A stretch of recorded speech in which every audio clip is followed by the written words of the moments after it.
طرف کیا تکتی ہے سالی؟ تیرا کوئی خصم ہے ادھر؟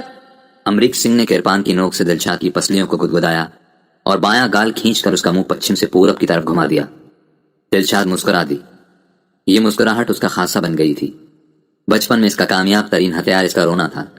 ایک ذرا سی ری ری راراں کر کے وہ ماں کے سینے میں چھپائے ہوئے دودھ سے لے کر الماری میں رکھی ہوئی برفی تک ہر چیز کو حاصل کر لیا کرتی تھی۔ اب جوانی نے اس کی مسکراہٹ میں اثر پیدا کر دیا تھا۔ اس نئے جادو کا علم اس کو اس وقت ہوا جب اس کی ایک مسکراہٹ پر نثار ہو کر رحیم خان نے قسم کھائی تھی کہ اگر چاند یا سورج یا تارے بھی اسے اٹھا لے جائیں تو وہ ارض و سما کی وسعتیں پھاند کر اسے چھین لائے گا۔ رحیم خان جھوٹا تھا، مکار کہیں کا۔ آسمانوں کی بات تو دور کی بات تھی، وہ تو اسے زمین ہی پر کھو بیٹھا تھا۔ دلشاد نظر بچا بچا کر قبلہ روح ہو بیٹھی تھی اور خیال ہی خیال میں اپنی جبی کو اس آستانے پر جھکا دیا کرتی تھی جس کے دامن میں رحمتوں اور نعمتوں کی ایک بے قرار دنیا پوشیدہ بتائی جاتی تھی۔ مغرب کی طرف کعبہ تھا۔ کعبہ اللہ میاں کا اپنا گھر تھا۔ اس گھر کا تصور دلشاد کے دل میں عقیدت اور امید کا ایک تابناک چراغ روشن کر دیتا تھا، لیکن امریک سنگھ کو پچھم سے بے حد چڑ تھی۔ یوں بھی سکھوں کی اس بستی میں چند رواج بڑے ٹیڑھے تھے، ایک کریلا دوسرے نیم چڑھا۔ 12 سے 12 بجے تک ان کے اعصاب کمان کی طرح تنے رہتے تھے اور یوں معلوم ہوتا تھا گویا کسی نے بستی بھر کے بچوں، جوانوں اور بوڑھوں کو بجلی کے تار میں پرو کر برقع دیا ہے۔ امریک سنگھ کا گھر مسجد کے عقب میں واقع تھا۔ اس مسجد کے دامن میں ایک بھیانک سواہمہ پرورش پا رہا تھا۔ گاؤں بھر میں یہ بات پھیل رہی تھی کہ سر شام ہی مسجد کے کنویں سے عجیب عجیب ڈراؤنی آوازیں سنائی دینے لگتی ہیں، جیسے 2-4 بکریوں کو بیک وقت ذبح کیا جا رہا ہو۔ سالہ حرامی، امریک سنگھ کہا کرتا تھا، مرنے کے بعد بھی ڈکار رہا ہے بھینسے کی طرح، ڈال دو کچھ ٹوکرے کوڑے کے کنویں میں۔ ارے چھوڑو بھی۔ امریک سنگھ کا بھائی ترلوک سنگھ مذاق اڑاتا تھا۔ بانگ دے رہا ہے ملا، بانگ۔ خالصہ جی کے راج میں دھرم کی پوری آزادی ہے۔ ہاں گیانی دربار سنگھ جبڑے پھاڑ کر ہنستا، لیکن امریک سنگھ کی بیوی ڈرتی تھی۔ رات کو سناٹے میں جب مسجد کا کنواں گلا پھاڑ کر چنگاڑتا تو اس کا تن بدن ٹھنڈے پسینے میں شرابور ہو جاتا۔ اس کی آنکھوں کے سامنے ملا علی بخش کی تصویر آ جاتی جو مسجد کے حجرے میں رہا کرتا تھا۔ نحیف بدن، 2 ہاتھ کی لمبی داڑھی، آنکھوں پر موٹے گلاس کا چشمہ، سر پر سبز ململ کی بے ڈھب سی پگڑی، ہاتھوں میں راشا، گردن میں ابھری ہوئی رگیں۔ لیکن جب وہ صحن میں کھڑا ہو کے 5 وقت اذان دیتا تو مسجد کے گنبد گونج اٹھتے اور علی بخش کے نحیف و نڈھال گلے سے وہ سناٹے کی آواز نکلتی جیسے بہت سی آبشاریں دست بداماں ہو کر گونج رہی ہوں۔ اذان کی آواز سے امریک سنگھ کی بیوی کو بڑی کوفت ہوتی تھی۔ 1 وقت یا 2 وقت کی بات ہوتی تو خیر، لیکن جب دن بھر میں 5 بار اسے یہی بول سننا پڑتے تو وہ گھبرا جاتی۔ اس نے بڑے بزرگوں سے سن رکھا تھا کہ اذان میں کالے جادو کے بول ہوتے ہیں اور جوان عورتیں اسے سن کر بانگی جاتی ہیں۔ اگر بن بیاہی نوخیز لڑکی بانگی جائے تو اس کے بانجھ ہونے کا ڈر تھا، اگر بیاہی ہوئی بیوی بانگی جائے تو اس کے حمل گرنے لگتے تھے۔ چنانچہ امریک سنگھ کے گھر میں پشت ہاں پشت سے یہ رسم تھی کہ ادھر اذان کی آواز فضا میں لہرائی، ادھر کسی نے کٹورے کو چمچے سے بجانا شروع کیا، کسی نے چمٹے سے لڑایا، کوئی کانوں میں انگلیاں ٹھونس کر بیٹھ گئی، کوئی بھاگ کر پچھلی کوٹڑی میں جا گھسی، اور اس طرح بہادر خاندان اپنی لاڈلیوں کی کوکھ کو کالے جادو کے اثر سے بچا کر ہرا بھرا رکھتا آیا تھا۔ امریک سنگھ کی بیوی کے وطن میں 1.25 لاکھ خالصے پرورش پا رہے تھے۔ سکھوں کی گنتی میں ایک سکھ 1.25 لاکھ انسانوں کے برابر شمار ہوتا تھا۔ آدھی رات گئے جب مسجد کا کنواں امریک سنگھ کی بیوی کے تصور میں بھیانک اور ہولناک گونج بن کر ڈکارتا تو اس کے پیٹ میں خالصوں کی یہ بہادر فوج ہڑبونگ مچانے لگتی۔ کبھی اس کے کانوں میں کنویں کی چنگھاڑیں جگر خراش انداز سے گونجتی، کبھی اس کے تصور میں کنویں کا دہانہ جبڑے پھاڑ کر اس کی طرف لپکتا، اور ہر وقت اسے یہ دھڑکا سا لگا رہتا کہ ملا علی بخش کنویں کی دیوار کے ساتھ رینگتا ہوا باہر نکل رہا ہے اور چشمے زدن میں کنویں کی منڈیر پر کھڑا ہو کر نہ جانے کس وقت اسے باندھ کے رکھ دے گا۔ امریک سنگھ کی بہن کے وطن میں تو ابھی کسی خالصے نے اپنا گھر نہیں جمایا تھا، کیونکہ ابھی وہ بن بیاہی تھی، لیکن اس کے دل پر 1.25 لاکھ کا قبضہ تھا۔ رات کو جب وہ اپنی چارپائی پر لیٹ کر ان میٹھی میٹھی گدگدیوں کو یاد کرتی جو مکئی کے کھیت کی اوٹ میں 1.25 لاکھوں کی بھوکی انگلیاں اس کے تن بدن کو چھنی بنا کے رکھ دیتی تھی، تو اس کے سینے میں ارمانوں کا ایک ہجوم سا امڑ آتا اور وہ تصور میں اپنے جسم کو جوان جوان قوی قوی خالصوں کے وجود سے آباد کر لیتی۔ لیکن پھر مسجد والے کنویں کی دلدوز چنگھاڑ اس کے ایوان تصور کو مسمار کر کے رکھ دیتی، اور مان اسے محسوس ہوتا کہ کنویں کی عمیق گہرائی سے بھی ملا علی بخش کالے جادو کے بول پکار پکار کر اس کے پیٹ سے چلنے والی نسلوں کے ناکے بند کر رہا ہے۔ امریک سنگھ کو اپنی بیوی اور بہن دونوں پر غصہ آتا تھا۔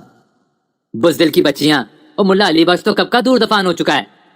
جس روز وہ کنویں کی منڈیر پر بیٹھا وضو کر رہا تھا، امریک سنگھ نے خود اسے نیزے کی نوک پر اچھالا، ترلوک سنگھ نے اس کو اپنی تلوار پر آزمایا، گیانی دربار سنگھ نے اس کے جھنجھناتے ہوئے خون آلود جسم کو تڑاک سے کنویں میں پھینک ڈالا۔ ایک ملا علی بخش ہی پر کیا منحصر تھا، اب تو چمکور کا سارا گاؤں صاف ہو چکا تھا۔ بانگیں دینے اور سننے والوں کا وجود ناپید ہو گیا تھا۔ کچھ بھاگ گئے تھے، کچھ مر گئے تھے، اور بہتوں کی گردن پر خالصوں کی مقدس کرپانیں سجدہ ریز ہو چکی تھیں۔ لیکن یہ ڈرپوک حرامزادیاں ہیں کہ اب بھی وہی بانگوں کے ڈر سے اپنے بچے دانوں کو چھپائے چھپائے پھرتی ہیں۔ چنانچہ جب امریک سنگھ کی بیوی اور بہن سوتے سوتے چیخ کر چھاتیاں پیٹنے لگتی تو اس کا دل تیش سے جل کر کباب ہو جاتا، اور وہ چمٹا اٹھا کر انہیں مار مار کر لہو لہان کر دیتا۔ مارتے مارتے اس کے ہاتھ شل ہو جاتے، بازوؤں میں تھکن آ جاتی، رگیں پھول جاتی، اور وہ اپنی گنجان داڑھی سے پسینوں کے قطروں کو جھاڑتا ہوا دیوانوں کی طرح لپک کر دلشاد کے پاس چلا جاتا۔ جس طرح دائمی زکام کا مریض دماغ کی رزش کو ہلکا کرنے کے لیے وقتاً فوقتاً نسوار سونگھ لیا کرتا ہے، اسی طرح گاؤں بھر کے خال سے اپنی وہم آلود بیویوں اور بہنوں سے بھاگ کر اپنے بدن کا فشار خون دھیما کرنے کے لیے دلشاد کے پاس چلے جایا کرتے تھے۔ دلشاد کو مسجد میں رکھا گیا تھا کیونکہ حجرے کی چھت جل کر گر چکی تھی۔ یوں تو اس کے سرمایہ میں جسم بھی تھا اور جان بھی، لیکن اس کا عزیز ترین سرمایہ اس کے ابا کی تسبیح تھی۔ ملا علی بخش کے ہاتھ اسی تسبیح پر گھومتے گھومتے بوڑھے ہو گئے تھے۔ پتھر کے گول گول دانوں پر اس کی انگلیوں کے نشان نقش فریادی کی طرح پیوستہ تھے۔ سال ہر سال کے گریہ نیم شبی اور فغاں سہاری کے آنسو اس تسبیح میں موتیوں کی طرح پروئے ہوئے تھے۔ یہی چند موتی تھے جن کے وجود سے دلشاد کا لٹا ہوا صدف ابھی تک آباد تھا۔ وہ دن بھر اس تسبیح کو گلے میں ڈال کر قمیص کے نیچے چھپائے رکھتی تھی، لیکن شام پڑتے ہی اسے کسی ویران کونے میں دبا دیتی تھی، کیونکہ اسے ڈر تھا کہ کہیں بھنگ اور شراب میں سموئی ہوئی زبانیں اس کے ابا کی انگلیوں کے نقوش کو بھی چاٹ چاٹ کر ناپاک نہ کر دیں۔ آدھی آدھی رات گئے وہ مسجد والے کنویں کی منڈیر پر رویا کرتی تھی۔ اس کی آنکھیں کنویں میں ٹکٹکی لگائے پک جاتی تھیں کہ شاید کبھی اس کے ابا کی تیرتی ہوئی پگڑی کی ایک جھلک اسے دکھائی دے۔ اس کے کان کنویں کی طرف لگے لگے تھک جاتے تھے کہ شاید کبھی اس کے ابا کی آخری سسکی اسے ایک بار سنائی دے، یا وہ خوفناک چنگھاڑیں جنہوں نے گاؤں بھر کی عورتوں کو پریشان کر رکھا تھا شاید اس کے منتظر کانوں کو بھی نوازیں۔ لیکن کنواں تاریک تھا اور قبر کی طرح خاموش۔ جب کوئی آوارہ چمگادڑ اس میں پر پھڑپھڑاتی تو ہر پھڑپھڑاہٹ کے ساتھ بدبو اور تعفن کے تیز تیز بھپکے فضا میں منتشر ہو جاتے تھے، کیونکہ 1.25 بہادروں نے ملا علی بخش کا گلا مرنے کے بعد بھی بند رکھنے کے لیے کنویں کو غلاظت اور کوڑے کرکٹ سے اٹاٹ بھر دیا تھا۔ دلشاد کا وجود ایک ٹوٹے ہوئے تارے کی طرح تھا جس کے ٹکڑے آسمان کے ویرانوں میں اکیلے ہی اکیلے بھٹک رہے ہوں۔ آسمان کی بساط لٹ چکی تھی، سورج اور چاند چھپ گئے تھے، تاروں کے چراغ بجھ گئے تھے، اور وہ اکیلی رہ گئی تھی، بے جار و مددگار، مسجد کے دروازے کے ساتھ لگی ہوئی، سہمی ہوئی، حیران۔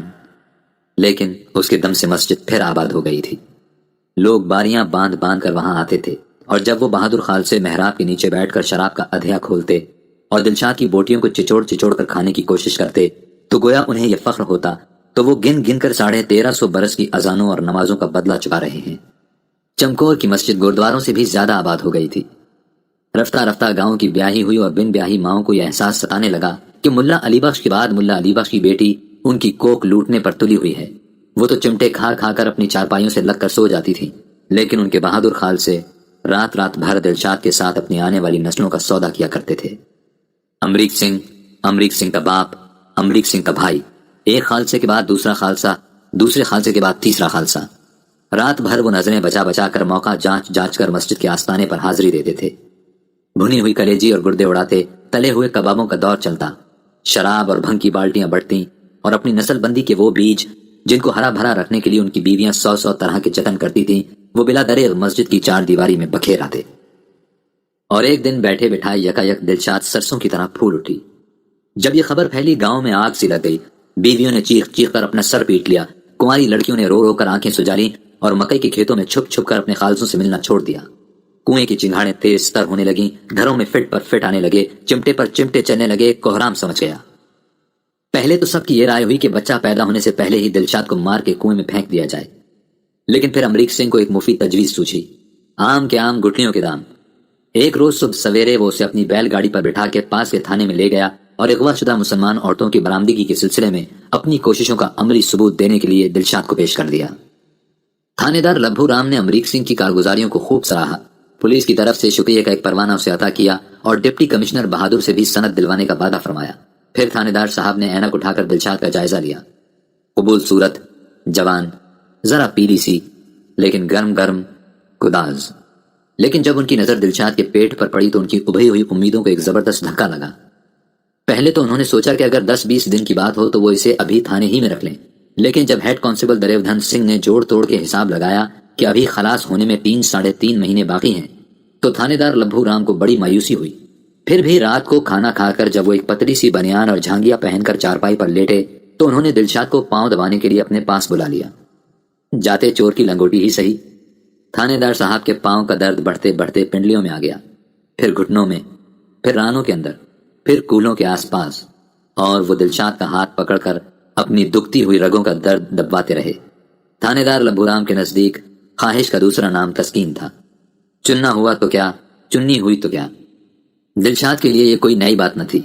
پچھلے چند مہینوں میں اس نے زندگی کے پیچ کچھ اسی طرح کھولے تھے کہ اس کے بدن کی بوٹی بوٹی گویا مرہم کا پھاہا بن کر رہ گئی تھی، جو کوئی اسے جہاں سے جی چاہتا لگا لیتا، اور اس کے جسم کا ہر حصہ بھڑکتے ہوئے ہانپتے ہوئے بے چین انسانوں کو چند ہی لمحوں میں تسکین کا جام پلا دیتا تھا۔ لیکن اس کی اپنی رگ رگ میں کتنے پھوڑے تھے، کتنی ٹیسیں تھیں، کتنے رشتے ہوئے زخم تھے۔ کاش رحیم خان ہوتا تو دیکھتا۔ دلشاد کو اپنے آپ پر بھی غصہ آتا تھا کہ اس نے بیچارے رحیم خان کو اتنی بار ناحق مایوس کیا تھا۔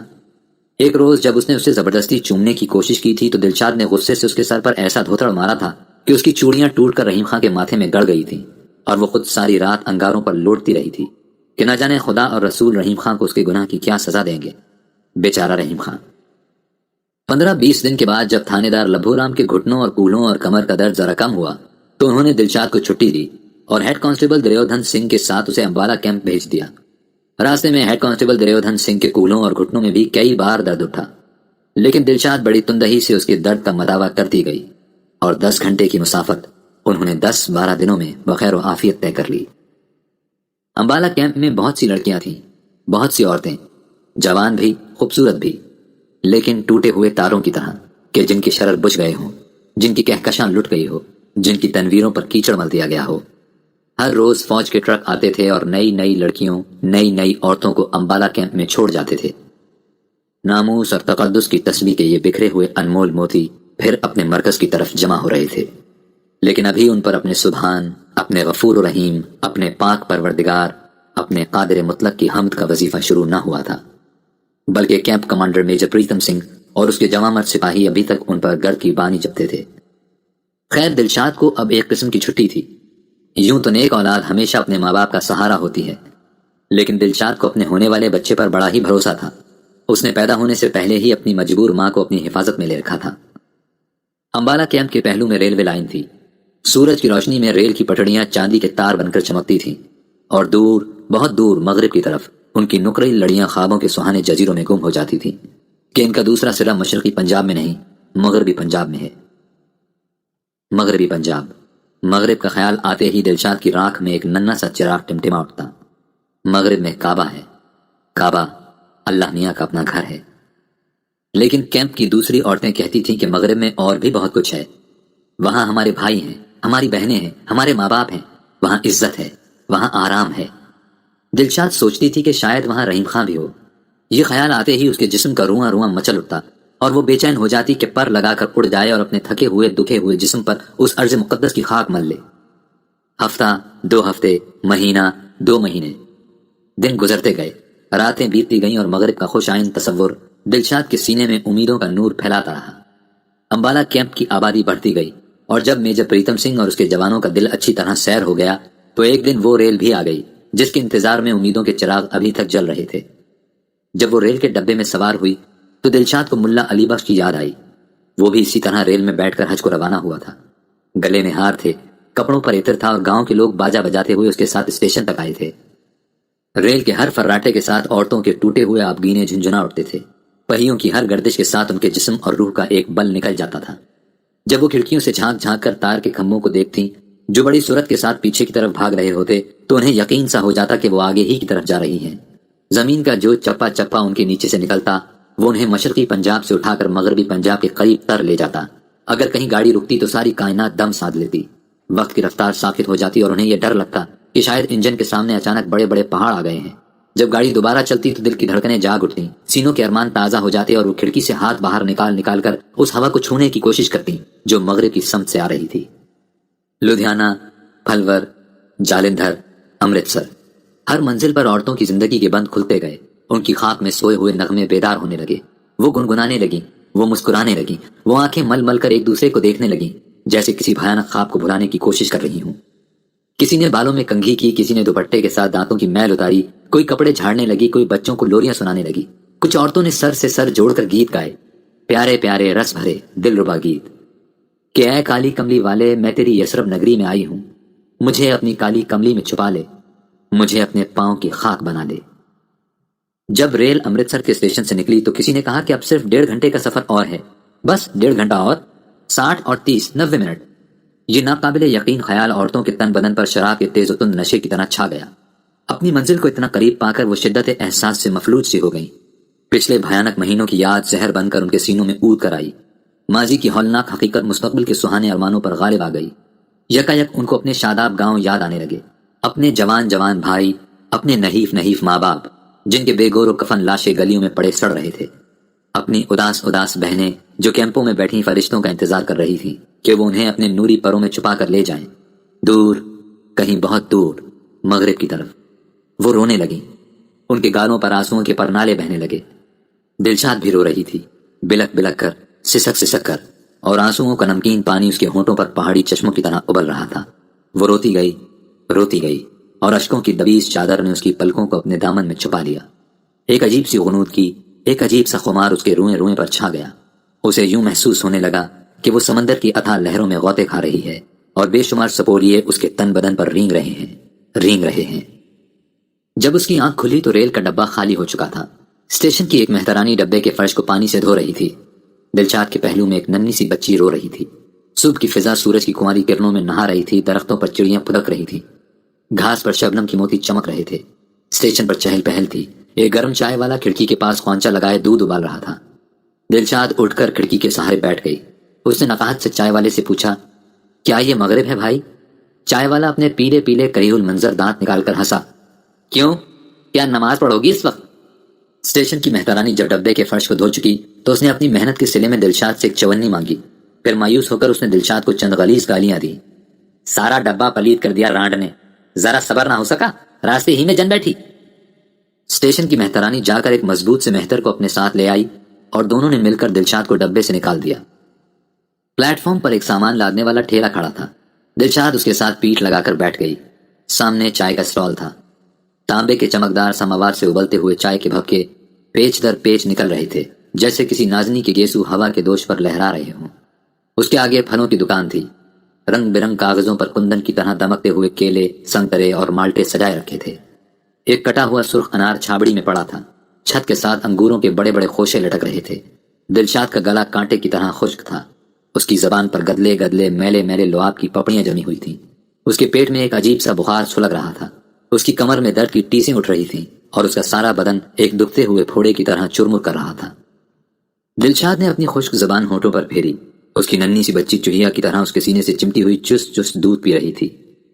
کبھی وہ سوچتی تھی کہ شاید وہ رات بھر سوتی ہی رہی اور مغرب کی سہانی منزل مقصود کو پیچھے چھوڑ آئی۔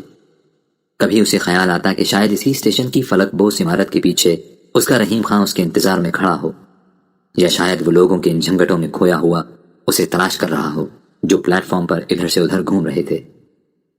وہ کوشش کر کے اٹھی کہ لوگوں کے ہجوم کے قریب ہو جائے، لیکن اس کے گھٹنے کٹاک سے بچ کر رہ گئے۔ اس کی پنڈلیوں میں راشا سا آ گیا اور وہ سر تھام کر ٹھیلے کے سہارے پھر بیٹھ گئی۔ دو خوش پوش خوش شکل جوان لڑکے ہاتھ میں ہاتھ دیے پلیٹ فارم پر ٹہل رہے تھے۔ ایک سگریٹ پی رہا تھا، دوسرے کے پاس سگار تھا۔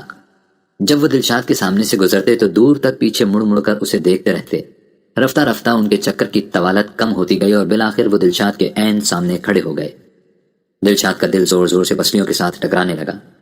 بیم و رجا کا ایک عجیب سا تانا بانا اس کے دماغ پر چھا گیا۔ چمکور کی مسجد میں اگر کوئی اسے گھور کے دیکھتا تو وہ بے بسی کے عالم میں اپنا جسم ڈھیلا چھوڑ کے بیٹھ جاتی تھی، کیونکہ اسے معلوم تھا کہ اگلے لمحے اسے گھورنے والے کے ہاتھ اس کا گوشت نوچ کھسوٹ کر رکھ دیں گے۔ لیکن ریل میں بیٹھ جانے کے بعد اس نے ان خوشگوار توقعات کا سہارا پکڑ لیا تھا جو مغرب کے تصور سے اس کے دل اور دماغ میں بسی ہوئی تھی۔ اس لیے وہ سوچنے لگی کہ شاید یہ خوبصورت جوان وہ مہربان بھائی ہوں جن کے خون کی کشش امبالہ کیمپ کی عورتوں کو ہر لمحہ اپنی طرف کھینچا کرتی تھی۔ اس خیال سے دلشاد کے دل میں خوشی کی ایک لہر سی ناچی۔ وہ تو مسکرانا بھی چاہتی تھی، لیکن اس کے بدن میں درد کی ٹیسوں کا طوفان سا اٹھا ہوا تھا، اس لیے وہ باوجود کوشش کے بناوٹی طور پر بھی مسکرا نہ سکی۔ پھر بھی محبت کا جتنا لوچ اس کا دکھتا ہوا رشتہ ہوا جسم اکٹھا کر سکتا تھا، اس نے اپنی آنکھوں میں سمیٹ کر ان نوجوانوں کی طرف بڑے پیار سے دیکھا۔ انور، ایک نوجوان سگریٹ کا دھواں دوسرے کے منہ پر چھوڑ کر گرم جوشی سے مسکرایا۔ رشید، دوسرے نوجوان نے گرم جوشی کا جواب گرم جوشی سے دیا، انور، رشید۔ دلشاد گویا سرشار ہو گئی۔ یہ دو نام اس کے کانوں میں آب حیات سا ٹپکا گئے۔ مہینوں سے وہ ایسے مانوس نام سننے کے لیے ترس گئی تھی۔ اس کے گاؤں کے انور، رشید، محمود، نسیم، خالد، جاوید تو مدت سے مٹ گئے تھے۔ ان کی جگہ اس کے تصور میں اب شمشیر سنگھ، امریک سنگھ، کرتار سنگھ، ترلوک سنگھ، پنجاب سنگھ، سورمکھ سنگھ اور دربار سنگھ کے نام اژدہوں کی طرح لہراتے تھے۔ ان ناموں کا زہر اس کی رگ رگ میں خون کی طرح سرائیت کر چکا تھا۔ ان کی سڑاند اس کے روئیں روئیں میں بسی ہوئی تھی۔ ان کا وحشی ابال اس کی ہڈیوں میں درد بن کر رچا ہوا تھا۔ لیکن اب جو اس کے کانوں نے رشید اور انور کے نام سنے تو اسے یوں محسوس ہوا جیسے وہ آب کوثر سے نہا رہی ہو، جیسے وہ پاک و مصطفیٰ پانی اس کے گلے ہوئے سڑے ہوئے جسم پر گلاب اور کافور کی خوشبوئیں چھڑک رہا ہو۔ اس کی گری ہوئی گردن میں افتخار کا ابھار آ گیا۔ اس کے مایوس اور غم دیدہ سینے میں امید و مسرت کی کرنیں پھوٹ اٹھی، اور اس نے ہاتھ کے اشارے سے ان دو نوجوانوں کو اپنے قریب بلایا۔ یہ کیا جگہ ہے بھائی؟ دلشاد نے پوچھا۔ لاہور ہے، انور نے کہا۔ تم کہاں جاؤ گی؟ رشید نے پوچھا۔ جہاں قسمت لے جائے۔ باپ رے باپ، انور نے رشید سے سرگوشی کی۔ بڑی سپورٹ ہے بھائی۔ رشید نے انور کو آنکھ ماری۔ آؤ بہن، تم ہمارے ساتھ چلو۔ دونوں ہم زبان ہو کر بولے۔ جب دلشاد ٹھیلے کا سہارا لے کر اٹھی تو اس کے بھائیوں کو پہلی بار اپنی ننھی سی بھانجی کی جھلک دکھائی دی۔ ارے!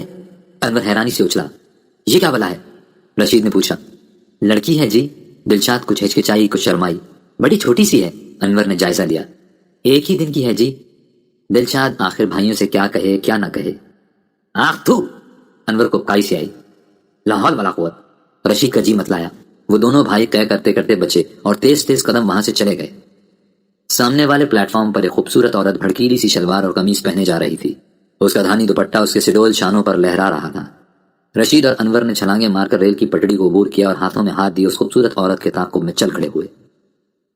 دوپہر کے وقت اسٹیشن کی رونق ذرا ڈھل گئی۔ دھوپ میں تمازت کا اثر بڑھ گیا اور مہربان سورج کی کرنیں دلشاد کے دکھتے ہوئے جسم کی ٹکور کرنے لگیں۔ ایک انگریز اپنی میم کے ساتھ پلیٹ فارم پر دھوپ سینک رہا تھا۔ ان کا چھوٹا سا لڑکا دلشاد کے قریب اپنے کتے سے کھیل رہا تھا۔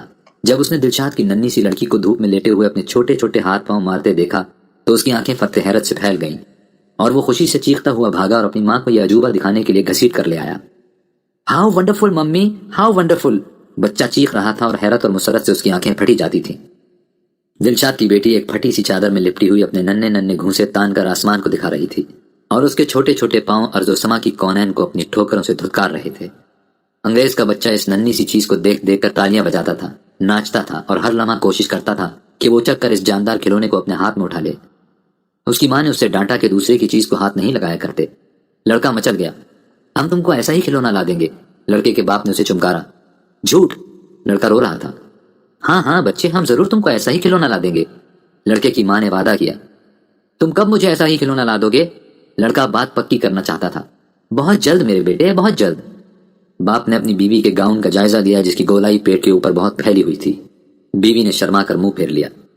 ممی اس کھلونے کو چاکلیٹ دو۔ نہیں بیٹے، یہ چاکلیٹ نہیں کھا سکتی۔ اچھا تو ممی اسے ایک عمدہ سا سوٹ دو۔ ہاں میرے ڈارلنگ، ہم اسے کپڑے دیں گے، اور پیسے بھی میری ممی۔ ہاں پیسے بھی میرے ڈارلنگ۔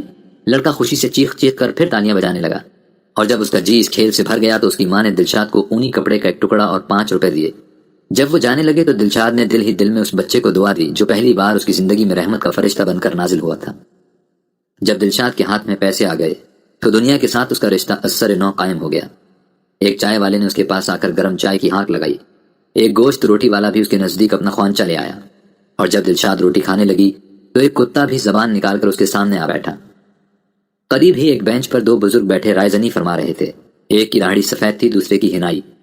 دونوں کچھ دیر سے انگریز، اس کی میم اور بچے کی حرکات پر ناک بھون چڑھا رہے تھے۔ جب میم نے دلشاد کو اونی کپڑا اور 5 روپے خیرات دیے تو ان دونوں بزرگوں کو یہ محسوس ہوا کہ اس فرنگن نے ان کی داڑھیوں کو پکڑ کر زور سے جھٹک دیا تھا۔ لا حول ولا قوت! ایک حضرت خفا ہوئے۔ یہ حرامی اب تک سمجھتے ہیں کہ ہم انہی کے ٹکڑوں پر پل رہے ہیں۔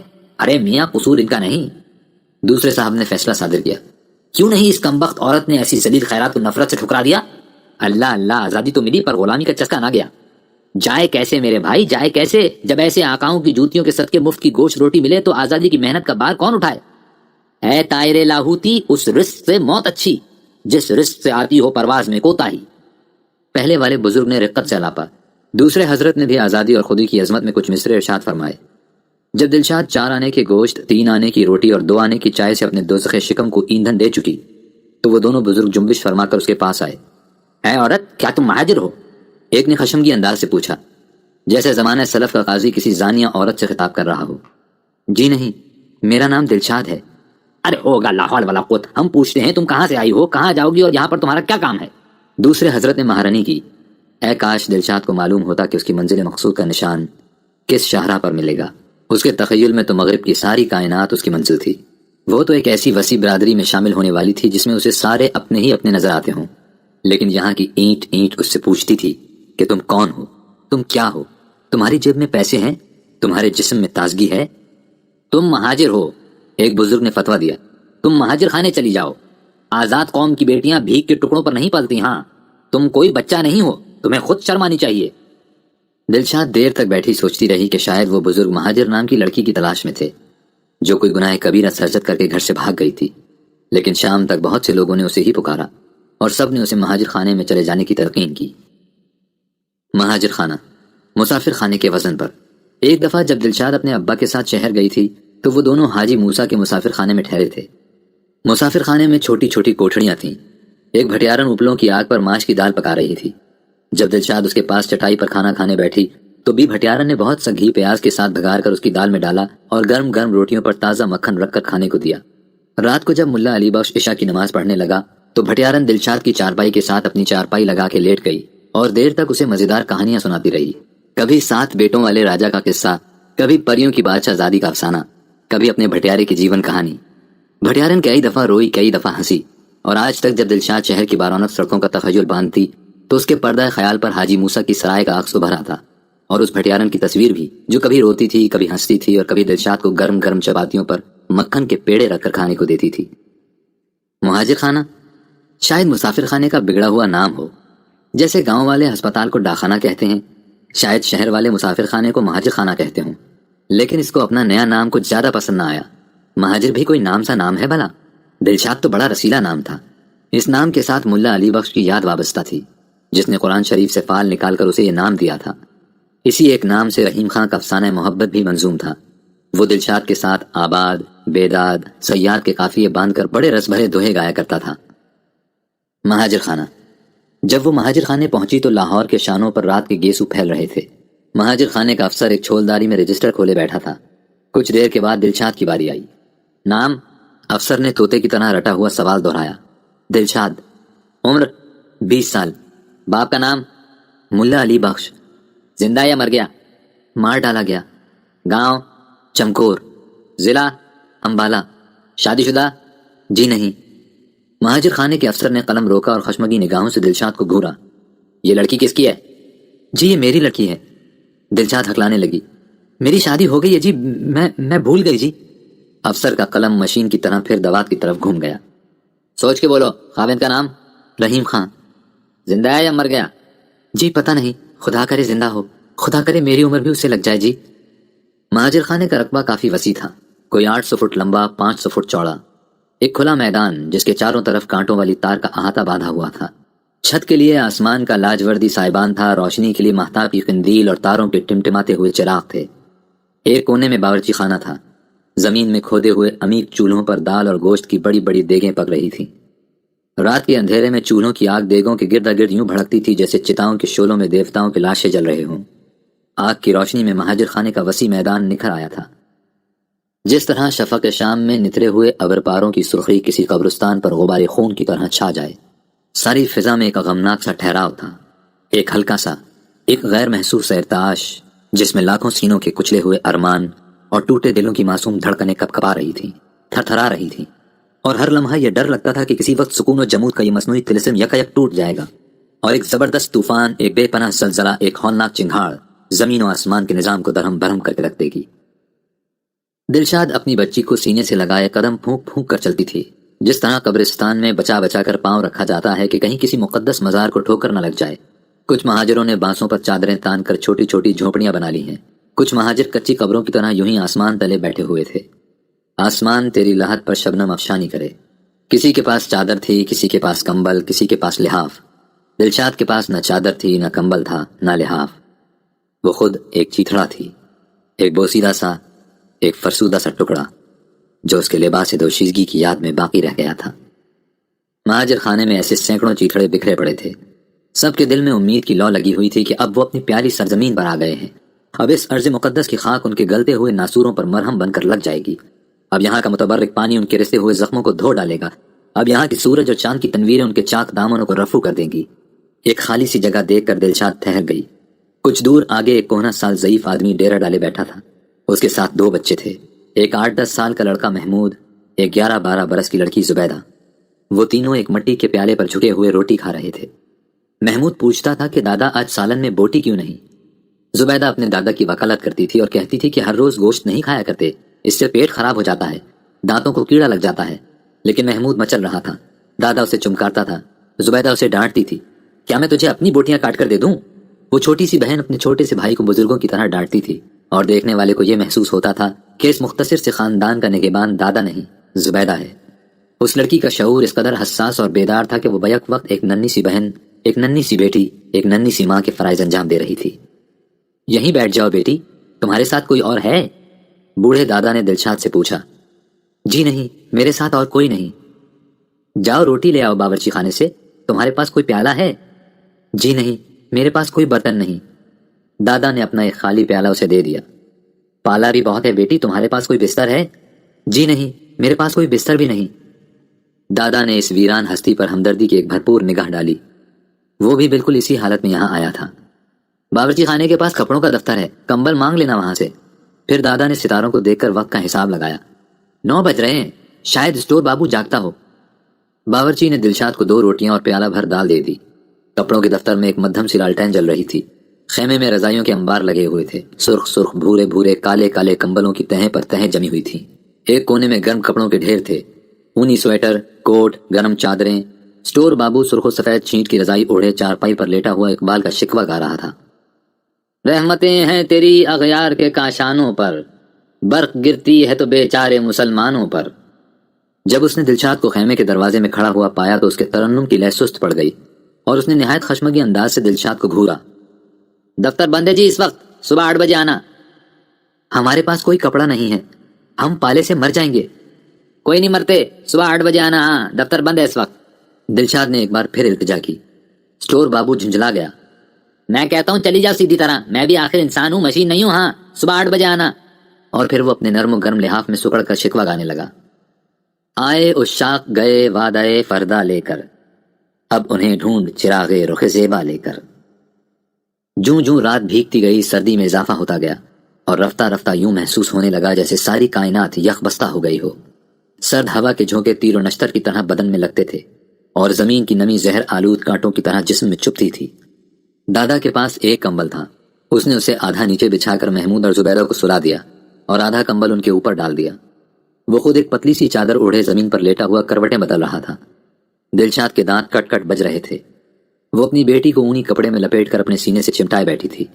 کبھی وہ لیٹ جاتی تھی، کبھی اٹھ بیٹھتی تھی، کبھی کھڑی ہو کر گھومنے لگتی تھی، لیکن ہر کروٹ، ہر پہلو سردی کا اثر سانپ کے زہر کی طرح اس کی ہڈیوں میں سرسراتا ہوا بڑھ رہا تھا، اور اسے ڈر لگتا تھا کہ شاید اگلے لمحے وہ برف کے ٹکڑے کی طرح جم کر گر جائے گی۔ کچھ دور آگے ایک جوان عورت اپنے جسم کی گرمی ہر ممکن طریقے سے اپنی 4 سالہ لڑکی کے جسم میں منتقل کرنے کی کوشش کر رہی تھی۔ ان کے پاس بھی نہ کمبل تھا، نہ لحاف، نہ چادر۔ لڑکی کا سانس اکھڑا اکھڑا سا تھا، اس کے سینے میں گھنٹیاں سی بج رہی تھیں، جیسے بہت دور افقی لکیر سے پرے اونٹوں کا ایک کارواں کسی جنت گمشدہ کی تلاش میں چلا جا رہا ہو، رواں رواں، دواں دواں۔ جیسے جیسے سردی بڑھتی گئی، لڑکی کے سینے کی گھنٹیاں تیز تر ہو گئیں۔ اس کے سانس میں ایک زبردست تناؤ آ گیا، جیسے زندگی اور موت کے فرشتے اس کے سانس کی لڑی تھام کر آپس میں رسہ کشی کر رہے ہوں۔ اس کی ماں گھبرا گئی، بے بس ہو گئی، لاچار ہو گئی۔ اس نے کھڑے ہو کر گرد و پیش کا جائزہ لیا۔ زمین پر اندھیرے کا سیاہ کفن چڑھا ہوا تھا۔ کبھی کبھی چاند بھی اپنے لحافوں کی اوٹ سے جھانک کر دیکھ لیتا تھا۔ چاروں طرف سکوت پا کر وہ عورت سمٹ کر بیٹھ گئی۔ اس نے چوروں کی طرح دزدیدہ نگاہوں سے ادھر ادھر دیکھا، اور ہولے ہولے جھجکتے ہوئے، شرماتے شرماتے اس نے اپنے کپڑے کھول کر اپنی ٹھٹری ہوئی بیمار بچی کو ان میں لپیٹ لیا۔ اندھیرے میں ایک بجلی سی لہرائی، اور اس جوان عورت کا برہنہ جسم کائنات کے ذرے ذرے کو للکارنے لگا کہ دیکھو، یہ لاجواب ساتھ بیت نہ جائے۔ تم نے ارض و سما کے بہت سے راز دیکھے ہوں گے، لیکن تم اس ماں کے برہنہ جسم کو نہ بھول سکو گے، جس کے کپڑوں میں اس کی مرتی ہوئی بیٹی لپٹی پڑی ہو، اور بڑا سخت پالا پڑ رہا ہو، اور اسٹور میں گرم کمبل اور لحافوں کے ڈھیر ہوں، اور اسٹور بابو رضائی میں لپٹا ہوا شکوہ گا رہا ہو۔ اور عورت کا عریاں جسم ایک غلیظ گالی بن کر چاروں طرف چھا گیا۔ رات کی ظلمت میں روسیاہی کی کالک اور بھی زیادہ گہری ہو گئی۔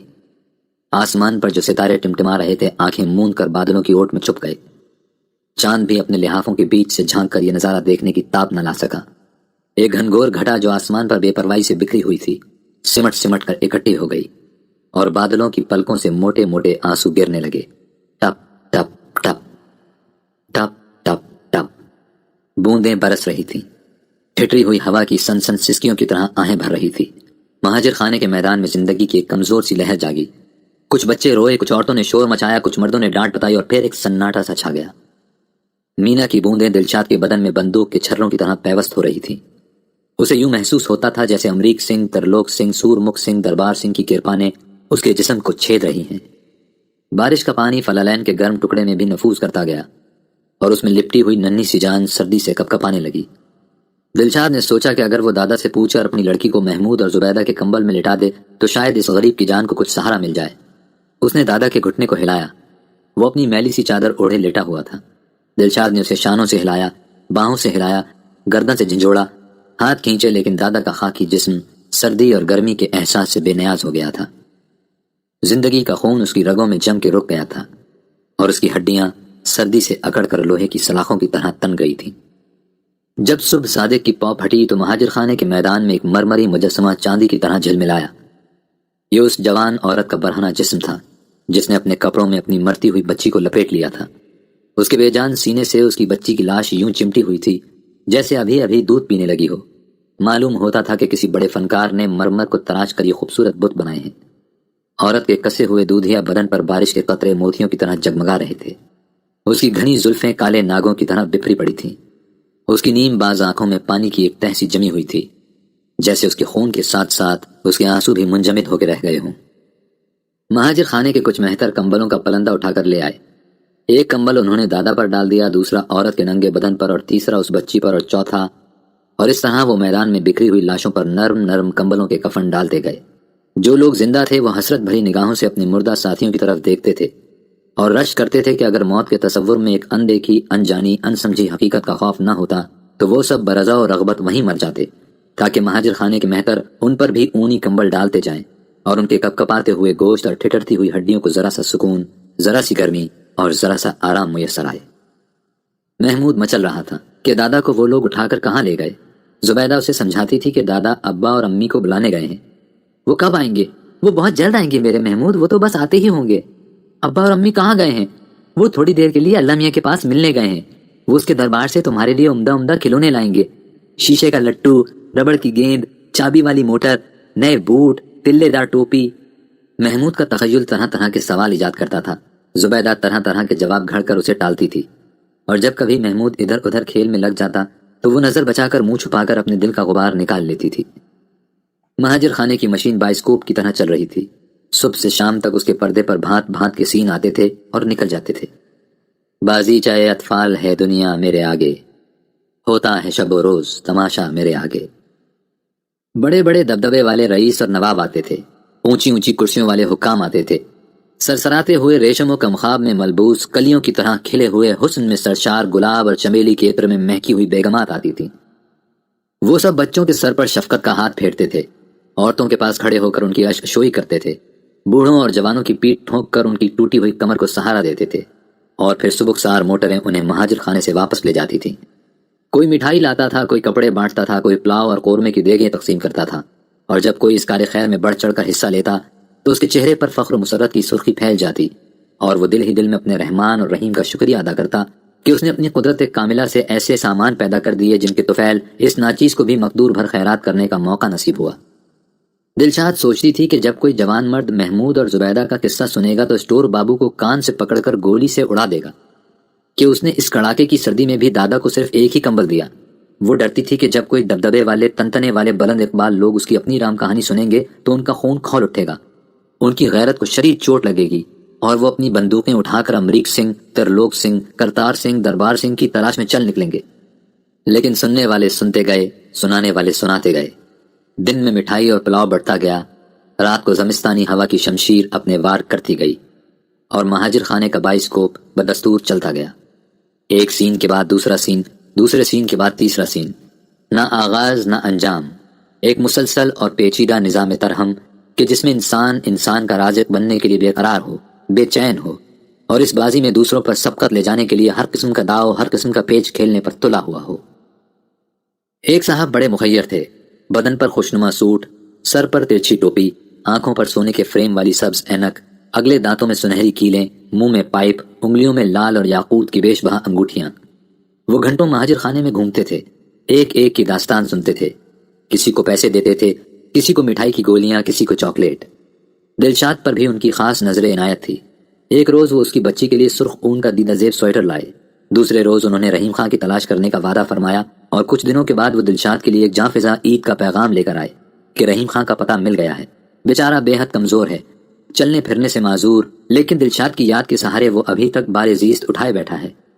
دلشاد کی نظر میں دنیا گلنار ہو گئی، مہاجر خانے کی زمین پر پھول ہی پھول اگائے، اس کے بدن میں سلگنے والا زہر کافور کی طرح مشکبار ہو گیا، اور وہ اپنے دھڑکتے ہوئے سینے میں ارمانوں کا بے پناہ ہجوم چھپائے مسٹر مصطفیٰ خان سیمابی کی موٹر میں آ بیٹھی۔ کار فراٹے بھرتی جا رہی تھی، لاہور کی سڑکیں رنگین سانپوں کی طرح لہرا لہرا کر گزر رہی تھیں۔ یہ باغ جناح ہے، یہ گلستان فاطمہ کی چار دیواری ہے، یہ ملکہ معظمہ کا بت ہے، یہ مال روڈ کے رنگین ریسٹورانٹ ہیں، یہ نیلا گنبد کا چوک ہے، اس گلی میں انارکلی کا مقبرہ ہے، یہ گرجا ہے، وہ مسجد ہے، یہ مصطفیٰ خان سیمابی کا مکلف بنگلہ ہے۔ نوکروں کے کمرے میں گراموفون بج رہا ہے۔ آج کر لے جی بھر کے سنگھار، تمہیں جانا ہے، آج کر لے جی بھر کے سنگھار۔ دلشاد کا دل دھک دھک بج رہا تھا، اس دھک دھک میں ایک انوکھے سرور کا ترنم تھا۔ وہ برآمدے میں بیٹھے بیٹھے سوچ رہی تھی کہ شاید اس زمین پر رحیم خان کے قدم پڑے ہوں، شاید اس بنگلے کی ہوا میں اس کی دلاویز سانس بسی ہو۔ دلشاد کی نظر عقیدت میں بنگلے کی زمین کا ذرہ ذرہ مکے اور مدینے کی خاک بن گیا۔ بنگلے کی اینٹ اینٹ پر مسجدوں کے مقدس مینارے تعمیر ہو گئے۔ ایک نوکر نے اسے ایک پلیٹ میں پلاؤ، ایک میں پالک گوشت، ایک میں مٹر قیمہ، ایک میں کیوڑا لگی فیرنی لا کر دی۔ معلوم نہیں وہ کیا کھا گئی اور کب کھا گئی۔ وہ دنیا و مافیا سے بے خبر تھی۔ اس کی روح اپنے رحیم خان کے استقبال کے لیے سراپا انتظار بنی ہوئی تھی، لیکن اس کے جسم کو ابھی تک کتے چچوڑ رہے تھے۔ مصطفیٰ خان سیمابی ڈریسنگ گاؤن پہنے اس کے سامنے بھوکے گدھ کی طرح منڈلا رہا تھا۔ میز پر اسکاچ وسکی کی بوتل جگمگا رہی تھی۔ وہ اپنی باہیں پھیلا پھیلا کر کہتا تھا کہ میری جان آ کر میرے سینے سے لگ جاؤ، تم بڑی مظلوم ہو، تم بڑی غریب ہو، لیکن میں ایک امیر انسان ہوں، میں کچھ روز کے لیے تمہیں ملکہ بنا کے رکھوں گا۔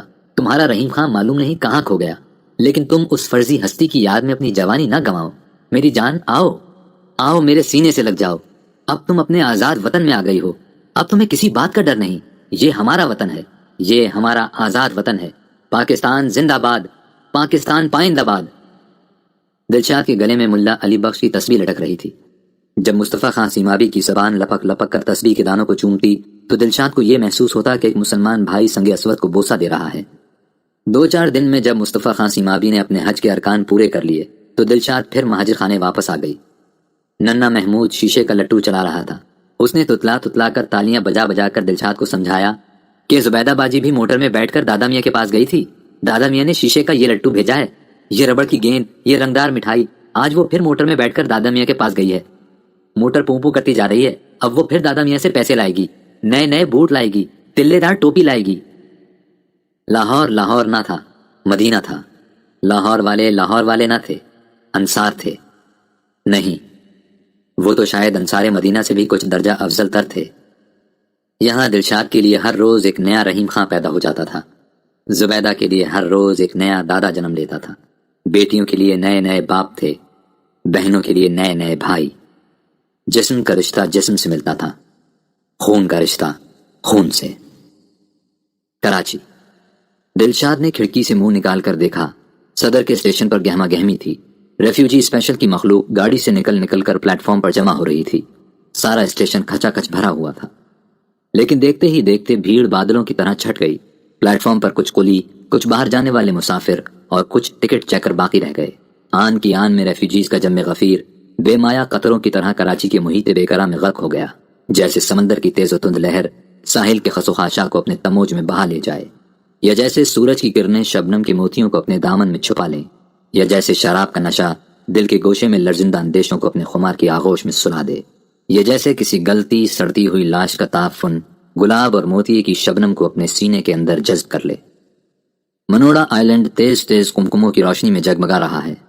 کلفٹن بیچ 14ویں رات کی چاندنی میں نہایا ہوا ہے۔ سمندر کی لہریں ساحل کو چھیڑ چھیڑ کر ایک مدہوش سا رباب بجا رہی ہیں۔ لہروں کا پانی ریتیلے ٹیلوں سے ٹکرا کر فضا میں نقرئی فواروں کی طرح جھلملا رہا ہے۔ ہوا میں ایک نازک سی خنکی، ایک نرم سی ملائمیت ہے۔ زندگی کی ایک میٹھی سی تڑپ بیچ پر مخمور سانپوں کی طرح لہرا رہی ہے۔ 4 جوان وسکی کے جام بھر کر سوڈا ملا رہے ہیں۔ ہائے ہائے دلی، ایک نے سینے پر ہاتھ مار کے آہ بھری۔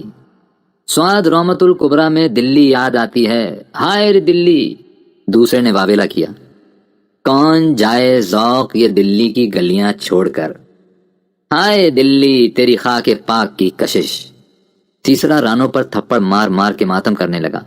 چوتھا جوان سنجیدہ رہا، وہ وسکی کا جام ہونٹوں سے چپکائے مراقبے میں گیا ہوا تھا۔ جب اس کے ساتھیوں نے ذرا زور شور سے دلی کی نوحہ خوانی شروع کی تو وہ چونکا۔ آئیں، یہ تو وہی سالی کراچی ہے، واللہ خواب تھا جو کچھ کے دیکھا جو سنا افسانہ تھا۔ کیا دیکھتا ہوں کہ چاوڑی بازار میں چہل پہل ہے، بیچان جان کا بالا خانہ ہے، اور وہ ساقی مہوش اپنی ہنائی انگلیوں میں ساغر اٹھائے آ رہا ہے، لا رہا ہے، لا رہا ہے۔ ہائے ہائے ہائے ہائے دلی، ہائے بی چاند وائے بی چاند۔ وہ چاروں ایک فصیح و بلیغ مرثیے کی دھن میں کھو گئے اور ٹھنڈی ریت پر لوٹ لوٹ کر اپنی جنت گم کردہ کا ماتم کرنے لگے۔ کچھ دور پرے ایک مقطع و متشرع بزرگ پان چبا رہے تھے۔ ان کے آگے چند عقیدت مند 2 زانوں بیٹھے تھے۔ دلی گئی، دلی والے گئے، سب کچھ گیا لیکن کچھ نہ گیا، پان لاؤ، بزرگ نے فرمایا۔ ان کی خدمت میں پان پیش کیا گیا۔ تمباکو تو اچھا ہے بھائی، بزرگ نے رائے دی۔ کہاں سے لائے؟ کسی نے عرض کیا 29 روپے سیر ہے، لکھنؤ سے منگوایا تھا۔ ہاں تو میں کہہ رہا تھا کہ دلی گئی۔ بزرگ نے اپنی ٹوٹی ہوئی تان کو اثر نو پکڑا۔ دلی والے گئے کیوں؟ جانتے ہو بھلا کیوں؟ عقیدت مند سوچنے لگے کہ کیوں۔ ان کے چہروں پر کیوں کی سوالیہ علامت ٹھپا بن کر لگ گئی۔ بزرگ نے خود ہی جواب دیا، وہ لال قلعہ، وہ جامع مسجد، وہ قطب مینار، وہ قبریں جن میں بزرگوں کی خاک 2 بول دعا سننے کے لیے ترس رہی ہے، غالب کا مزار، شیخ المشائخ حضرت نظام الدین اولیاء کا مرکز نور، سب چلے گئے، سب ہاتھوں سے نکل گئے۔ تم کہو گے اپنے نصیب، میں کہتا ہوں اپنے اعمال، ہمارے اپنے ناگفتہ بے اعمال۔ میں تم کو بتاتا ہوں تقدیر امم کیا ہے۔ پان لاؤ۔ پان حاضر کیا گیا۔ میں تم کو بتاتا ہوں تقدیر امم کیا ہے، شمشیر و ثنا اول، طاؤس و رباب آخر۔ دھت تیرے کی۔ وسکی والی پارٹی کا ایک جوان اپنے ساتھی پر گرج رہا تھا۔ چاند جان میری تھی، وہ مجھ پر عاشق تھی، وہ تیرے منہ پر تھوکتی بھی نہ تھی۔ ہاں، دوسرا جوان سوڈے کی بوتلوں اور خالی گلاس جمع کر کے ایک عملی سا جواب دینے کی تیاری کر رہا تھا۔ ان کے باقی 2 ساتھی ایک دوسرے کے سر پر الٹا کھڑے ہونے کی مشق فرما رہے تھے۔ ایک پارسن لڑکی ان کی حرکات پر کہے لگا کر فضا میں ایک لذیذ سا ترنم، ایک پیارا سا ارتعاش پیدا کر رہی تھی۔ اس نے نہانے کا رنگین لباس پہنا ہوا تھا۔ اس بیدنگ کاسٹیوم میں اس کا چھریرا بدن قوس کی طرح تنا ہوا تھا۔ بزرگ فرما رہے تھے، پان لاؤ۔ چیف کورٹ اور اسمبلی ہال کے درمیان مہاتما گاندھی کا بت پہرے پر چوکس کھڑا ہے کہ کہیں انصاف اور سیاست ایک دوسرے کے قریب نہ آنے پائیں۔ 2 سائیکل سوار ٹھہر کر اس کا جائزہ لینے لگے۔ ایک نے اس کی لاٹھی چھیننے کی کوشش کی، دوسرے نے اس کی اینک کو اڑانا چاہا۔ جب وہ دونوں اس کوشش میں ناکام ہوئے تو ایک نے اپنی رومی ٹوپی اتار کر بت کے سر پر رکھ دی اور وہ خوش خوش وہاں سے چل دیے کہ انہوں نے چپکے چپکے اس بت کو مسلمان کر لیا۔ ایک ہندو خاندان ہجرت کر رہا تھا۔ ان کی خوشنما کوٹھی کے سامنے 4 اونٹ گاڑیاں سامان سے لدی کھڑی ہیں، لوہے کے ٹرنک، چمڑے کے سوٹ کیس، لکڑی کی پیٹیاں۔ سامان میں ایک طوطے کا پنجرا بھی ہے۔ طوطا مٹر کی پھلیاں کھا رہا ہے۔ جب کوئی اس کے پاس سے گزرتا ہے تو وہ نیم باز آنکھوں سے اس کی طرف یوں دیکھتا ہے کہ گویا کہہ رہا ہو کہ لو سالو، میں بھی چلا، اب میں دیکھوں گا کہ تم اپنا پاکستان کیسے بناتے ہو۔ قصربہ ہوٹل کی رقص گاہ میں آرکیسٹرا بج رہا ہے۔ ہوٹل کے مینیجر نے اسٹیج پر آ کے اعلان کیا کہ آج رات کی نصف آمدنی قائد اعظم ریلیف فنڈ میں دی جائے گی۔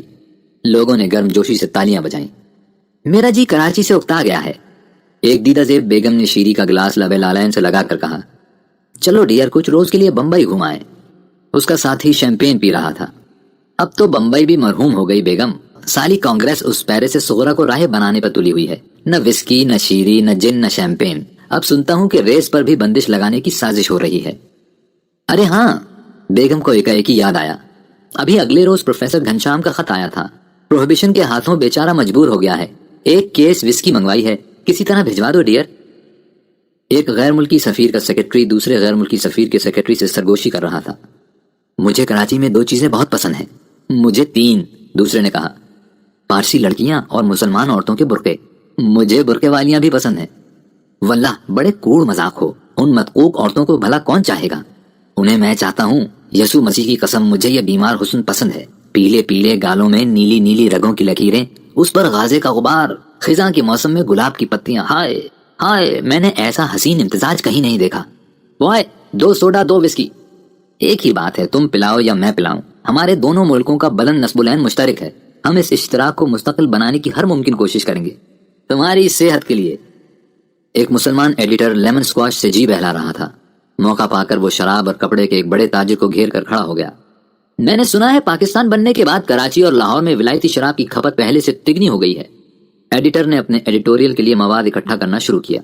غلط، تاجر نے گرمجوشی سے تردید کی۔ بالکل غلط، آپ بھی کیا عجیب افواہیں لے اڑتے ہیں، تگنی تو کیا، اگر دگنی بھی ہو جائے تو غنیمت ہے۔ افسوس، ایڈیٹر نے اصرار کیا، کیا یہ امر اس نئی اسلامی حکومت کے لیے شرمناک نہیں؟ پاکستان دنیا کا 5واں بڑا اور مسلم ممالک میں سب سے بڑا ملک ہے۔ تاجر نے ایڈیٹر صاحب کی معلومات میں اضافہ کرنے کی کوشش کی۔ کیا یہ امر اس سب سے بڑے مسلم ملک کے لیے شرمناک نہیں؟ ایڈیٹر صاحب برابر مضر تھے۔ قبلہ، تاجر نے وسکی کا لمبا سا گھونٹ بھر کر کہا، آپ ریاست بنا رہے ہیں، مسجد نہیں۔ وہ کالے کالے برقعے دوسرے غیر ملکی سفیر کے سیکرٹری پہلے غیر ملکی سفیر کے سیکرٹری سے کہہ رہا تھا۔ سرخ و سبز ریشم کے سرسراتے ہوئے نقاب، برقوں کی اوٹ میں جھانکتے ہوئے گول گول پیلے پیلے لال لال چہرے، سڈول باہیں، ریشم کی تہوں سے جھلکتے ہوئے مخروطی ہاتھ، کنواری مریم کی عصمت کی قسم، میں نے ایسے برق پارے کہیں نہیں دیکھے۔ جب میں انہیں ایلفسٹن اسٹریٹ کی دکانوں میں بجلیاں گراتے ہوئے دیکھتا ہوں تو میرا جی بے اختیار چاہتا ہے کہ میں ان کے قدموں میں گر جاؤں اور ان کے نازک اور سبک پاؤں مجھے اپنی ٹھوکروں سے رونتے چلے جائیں۔ بوائے، 2 پیک وسکی اور 2 سوڈا، پہلے نے آواز دی۔ اس بار میری طرف سے، بوائے 2 سوڈا 2 وسکی، دوسرے نے کہا۔ ایک ہی بات ہے، تم پلاؤ یا میں پلاؤں، ہمارے بہادر ملکوں کا نسب العین ایک ہی ہے، ہم پاکستان کے خانہ بدوش مہاجرین کی یکساں مدد کریں گے۔ یہ دوانی کھوٹی ہے جی، بس کے کنڈکٹر نے کرختگی سے کہا، اسے بدل دو۔ یہ دوانی میں نے نہیں بنائی، پنجابی پیسنجر نے ترکی بترکی جواب دیا۔ میں یہ دوانی کوئی دلی یا لکھنؤ سے نہیں لایا، میں تمہیں ہرگز دوسری دوانی نہیں دوں گا۔ کنڈکٹر نے بس روک دی۔ جب تک تم مجھے دوسری دوانی نہ دو گے یہ بس آگے نہیں جائے گی۔ کچھ پنجابیوں نے کنڈکٹر کو چند فصیح و بلیغ گالیاں دیں۔ او سالے سندھی، مفت میں پاکستان مل گیا سالوں کو، ہم بھی 2 دن میں مزاج ٹھکانے لگا دیں گے۔ ہاں، کنڈکٹر اور ڈرائیور باہر نکل کر ایک طرف کھڑے ہو گئے۔ سالے پنجابی، پٹ پٹا کر یہاں آئے تو سالوں کا دماغ ہی نہیں ملتا، سر پر ہی چڑھے آتے ہیں، سور کے بچے جیسے ان کی ماں کے قسم کا گھر ہے یہاں۔ ایک ہندو راہگیر یہ قصیدہ سن کر ٹھہر گیا اور داد کے طور پر اس نے کنڈکٹر اور ڈرائیور کو ایک ایک بیڑی پیش کی۔ 2 بنگالی یہ ہنگامہ دیکھ کر بس سے نیچے اتر آئے۔ لارنس روڈ کتنی دور ہے جی؟ ایک نے پوچھا۔ یہی کوئی 2 فرلانگ اور ہوگی، دوسرے نے اندازہ لگایا۔ آؤ ٹہلتے ہی چلیں۔ جب وہ دونوں بس سے ایک محفوظ فاصلے پر پہنچ گئے تو انہوں نے دوانی والے حادثے پر جی کھول کر تبصرہ کیا۔ لڑنے دو سالے سندھیوں اور پنجابیوں کو، کہتے ہیں پاکستان کی زبان اردو ہوگی، چھی، گویا شرنو بنگلہ بھاشا ہماری قومی زبان ہی نہیں، چھی۔ صدر کے چوک میں ایک ایرانی ہوٹل والا ایک چھابڑی والے پر گرج رہا تھا۔ تم یہ گندے کیلے یہاں نہیں رکھ سکتے، میرے ہوٹل میں مکھیاں آتی ہیں۔